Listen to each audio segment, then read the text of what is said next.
brain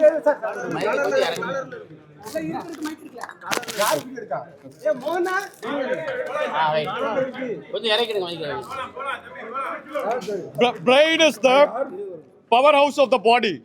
All important decisions of the body is taken in the brain. Similarly, the spinal cord attaches the brain and serves as the entry point, the gate to the brain. Honorable Chief Minister has said that such spinal cord should be served and legislators should be closed within the halls of assembly. It is to say that the brain should not function. ஒரு மூளை தான் உடம்பு எல்லாத்தையுமே decide பண்ணுது. அந்த மூளையா இந்த நாட்டுக்கு இருக்கக்கூடியது அந்த நாட்டுடைய சட்டமன்றம். அந்த சட்டமன்றத்துக்குள்ள எல்லா எம்எல்ஏக்களையும் அடைச்சு வைக்கணும் அப்படின்னு இந்த முதலமைச்சர் சொல்றாருன்னா அப்ப இந்த சட்டமன்ற இதை வந்து கைப்பற்றி அவர்கள் சட்டங்கள் என்ன நினைக்கிறார்களோ அந்த சட்டங்களை எல்லாம் நடவடிக்கை எதெல்லாம் பண்ணணும்னு நினைக்கிறாங்க. அப்போ வரலாறு இதையெல்லாம் பார்த்திருக்கிறது. In England and in France, there were emperors who locked assembly legislators within the assembly. Their heads have rolled down.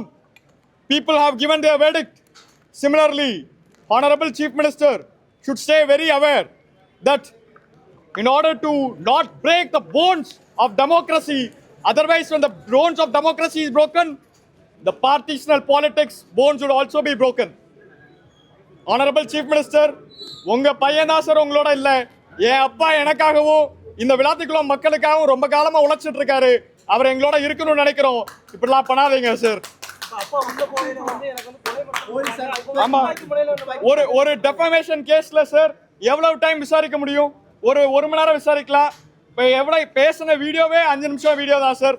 அதுக்கு காலையில இருந்து 13 மணி நேரம் விசாரிச்சிருக்காங்க. Is a sugar patient, is a diabetes patient, அவருக்கு ஹார்ட் ப்ராப்ளம்ஸ் இருக்கு.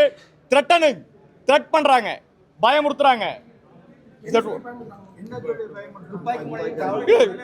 At gunpoint அவங்களோட கருத்தை அவங்க என்ன சொல்றாங்களோ அதுபடியே சொல்லணும் அப்படிங்கிற மாதிரி பயமுறுத்துறாங்க.